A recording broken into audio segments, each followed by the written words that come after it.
బగ్గుమన్న BC సంఘాలట ఆ BRS దొంగదారిన పిటిషన్లు వేసిందని fire నోట్లా ఉంచుతారు వివేక్ వెంకటస్వామి దొంగదారులకు పిటిషన్ వేసిన అది ఇంకో బీజేపీ అడుగడుగున అడ్డుకున్న ఆగ్రహం ఏడా చూపిరి బీజేపీ కానీ బీఆర్ఎస్ కానీ ఈ మావరెడ్డి అంటంతో మాట్లాడినట్టు కానీ చర్చించినట్టు కానీ మీ దమ్ముంటే నిరూపించరు మీరు మునగాళ్ళు అయితే ఈ గోపాల్ రెడ్డి అంటోడు ఈ మావరెడ్డి అంటోడు బీఆర్ఎస్ కో బీజేపీకో సంబంధాలు ఉన్నాయని నిరూపించరు మీరు మునగాళ్ళు అయితే మీరు సన్నాసులై మీరు దద్దమ్మలై కాంగ్రెస్ పార్టీని సంకల జర్రి వారిస్తున్నాడు వారు రాసుకొని మీ పైన అంటే బీసీ సంఘాలని మాకు మద్దతు ఉన్నాయి జాజుల సీనయ్య ఆర్కిష్ణ అతిపెద్ద బీసీలు పొడిసిరు బీసీల కోసం కట్టలు కట్టిరు ఇప్పుడు ఈ మునగాలంతా మా దిక్కేవరంటే రాసుకుంటున్నాడు ఆయన వివేకానంద సాయం మీరు ఊకనే సంఘాలు పెట్టుకున్నంత మాత్రం మీ సంసారాలు అయిపోరు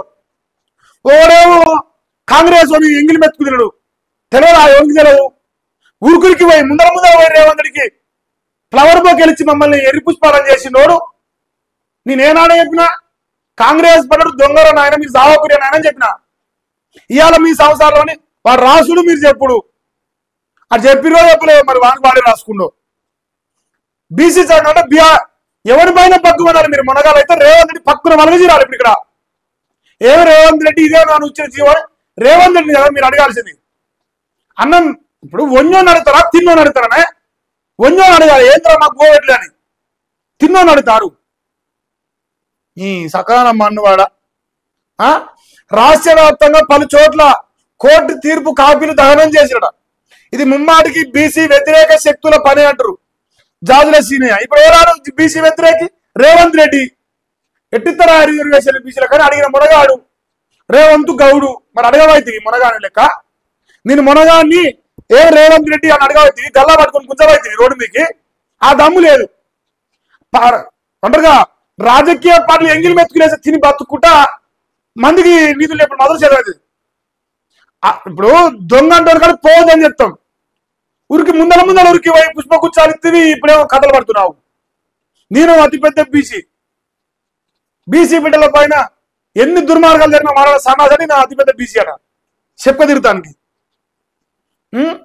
ఇంకా గవర్నర్ ఆమోదం లేకపోవడం వల్లే స్టే వచ్చిందని వ్యాఖ్య నేడు రాష్ట్ర వ్యాప్త ఆందోళనకు పిలుపునిచ్చిండు సుప్రీంకోర్టు తీర్పుకు హైకోర్టు స్టే వ్యతిరేకమన్న ఆర్ కృష్ణయ్య ఇప్పుడు నేనేమంటున్నా సింపుల్ లాజిక్ జాజుల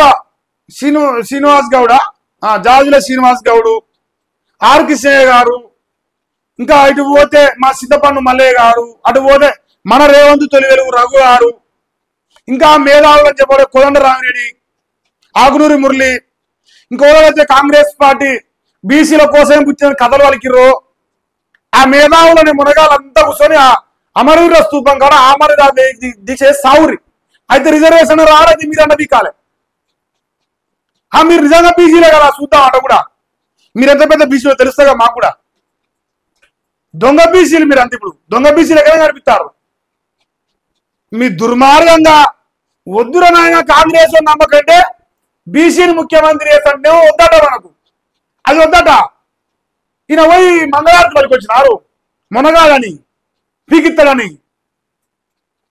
ఇలా కథలు చెప్తున్నారు అనుకో రాష్ట్ర ప్రభుత్వం సరైన నిర్ణయం తీసుకొని కామెంట్ ఏం సరైన నిర్ణయం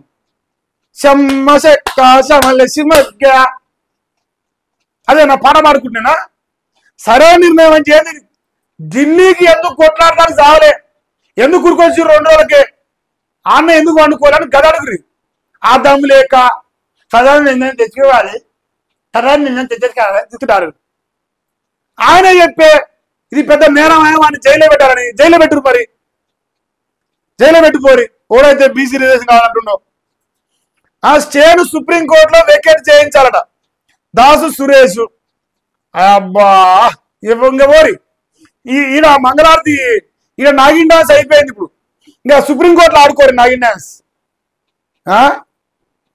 ఎప్పుడు నిర్ణయం ప్రకటిస్తారు మరి మీరు మా అంత చేతులు కాలినాక అంత అయిపోయినాక చూద్దాం పోరియా ఫస్ట్ కొట్టుకుతావురి ఇక్కడ రేవంత్ రెడ్డి ఏం చేసిందంటే కొట్టుకొని చావాలి మనం కొట్టుకొని అల్లాడి ఆగమైపోవాలి ఆగం అయిపోతానికి ఈ అంత పనికిమాలిన కథ. మేము చేతగాని సన్నాసులను ఒప్పుకోలేక, మేము ఈ రాష్ట్రంలో బీసీలకు రిజర్వేషన్ ఎదవాలని ఒప్పుకోలేక ఈ జీవో పట్టుకొచ్చి మనల్ని ఎవరుగా ముటికి తాడు కట్టి ఎగిరిస్తుండు, డాన్స్ చేపిస్తుండు. ఇప్పుడు బీసీలు ముటికి తాడు కట్టి అసలు మునగాడు బీసీల ఇక నాకే వచ్చిపోతుంది మళ్ళా.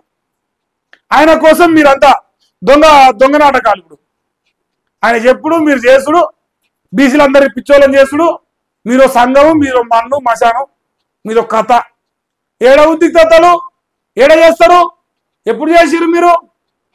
బాబా చిన్నవి కావు ఇప్పుడు మీరు చేసేది. పోయి జూబ్లీస్ ప్యాలెస్ కాడ పోయి మంగళారతి వాళ్ళకపోయారు. ఇట్లా మంగళ ఆరదని వాళ్ళకవే మరేమంత అన్నకు మందిని ముంచినోనికి అని చెప్పరు. మరి అడిగి పోయి పలుకురు అంతా కలిసి మీ సకదనం పాడుగాను. నీకు చేతగాక మీరు సన్నాసు లెక్క రేవంతుడి సంకనాకి మమ్మల్ని పిచ్చోళ్ళని చేసుకుంటా ఏదో సంఘము మన్ను మశానం పెట్టుకొని ఎవరు బీసీకి కష్టం వచ్చినా మాట్లాడి దద్దామలట. వీళ్ళు సంఘం, వీళ్ళు కథ, వీళ్ళు పోరాటం చేస్తారు. మేము చూస్తాం. ఫస్ట్ రేవంత్ రెడ్డి మీద కదా మీరు పోరాటం చేయాల్సింది. దమ్ముంటే ఎవరాడు మా ఇంట్లో ఎందుకు పోయిండు అడిగిండా? రేవంత్ రెడ్డి పోయిండా? కోర్టుకు పోవద్దు ప్లీజ్ ప్లీజ్ అయిపోయింది. ప్లీజ్ అనగానే ఇంతవరకు నాకు జల్లా పెట్టి గుంజిందా రేవంత్ రెడ్డి? ఎవర్రా నువ్వని అడిగారు. చిన్న కాదు, మన దమ్ము లేదు కదా. మనం రోడ్డు మీకు వచ్చి పోరాటం చెప్తాము. ఒక్కరిని వీకరే 4 కోట్ల మంది మీకు తాగిప్పుడు పనికి మాలిన జోలి మీరు ఎప్పుడు మీ వినుడు. బీసీలను కాంగ్రెస్ రాజకీయంగా వాడుకుంటున్నదట. బీసీ రిజర్వేషన్లపై రాష్ట్ర సర్కారుకు చిత్తశుద్ధి లేదు. కేంద్ర మంత్రి కిషన్ రెడ్డి ఇక హైకోర్టు సాక్షిగా బీసీలను కాంగ్రెస్ మోసం చేసింది. బండి సంజయ్ ట్వీట్ చేసింది.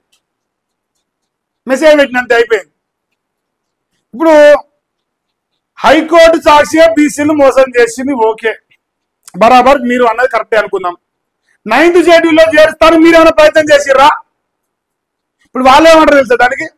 మేము చెప్పిన రిజర్వేషన్ ఇస్తాను, మేము బీసీనే ముఖ్యమంత్రి చేస్తాము రో నాయన అంటే, లేదు లేదు రెడ్డి ఆయనే ముఖ్యమంత్రి అని మీరు కూర్చోబెట్టి మమ్మల్ని 9th షెడ్యూల్ చేస్తాను అడిగేదని ఇప్పుడు వీళ్ళు పంచాయతీ, వీళ్ళ పంచాయతీ. ఇప్పుడు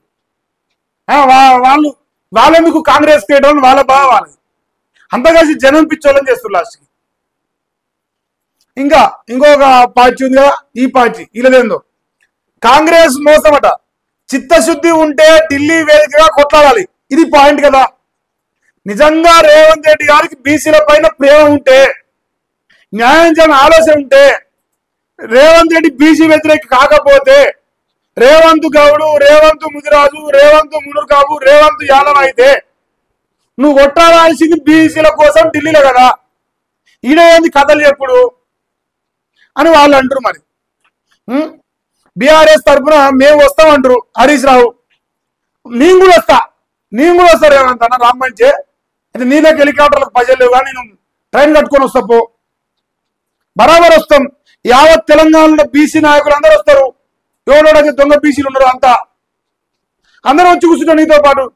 లేదు రేవంత్ రెడ్డి ఆ మంది దిశ చేయి, ఒక ముఖ్యమంత్రిగా నేను బీసీల కోసం సావనైనా చేస్తా, నేను బీసీల కోసం పోరాటం చేస్తాను, ఢిల్లీలో కూర్చో, మేమందరం వచ్చి మద్దతు ఇస్తాం.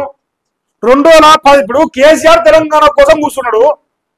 తెలంగాణ బాబు అంటారు ఇలా, నువ్వు కూడా కూర్చో. రేపు మా బీసీల అధినాయకుడు అని చెప్తాం. మేము కూడా మాకు రిజర్వేషన్ తీసుకురా.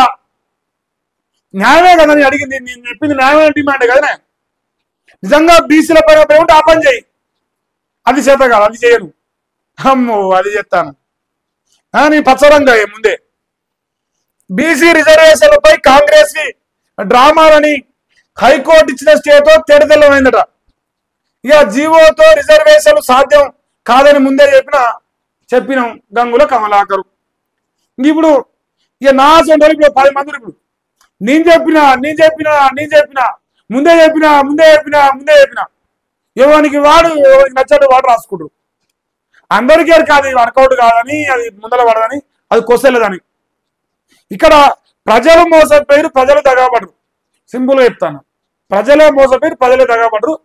దీన్ని కాంగ్రెస్ పార్టీ చేతగానితనంగా చూస్తాను నేను. చేతగాక ఆడలేక పాతగజ్జలని రాజకీయ పార్టీల పైన దుమ్మెత్తిపోస్తారు. అంతకు మించి రిజర్వేషన్ల పని ఇంకేం లేదు. ఇంతవరకే ఈ వార్త. నేనేమని చెప్పాను, ఇలా అందరిదే రాసిరు, ఈయన కూడా ఇదే రాసిండు, ఈయన కూడా పేపర్ మొత్తం నింపిండు. ఎవరు సుఖం కాదు, అంతా కలిసి బీసీలను మోసం చెప్తాను.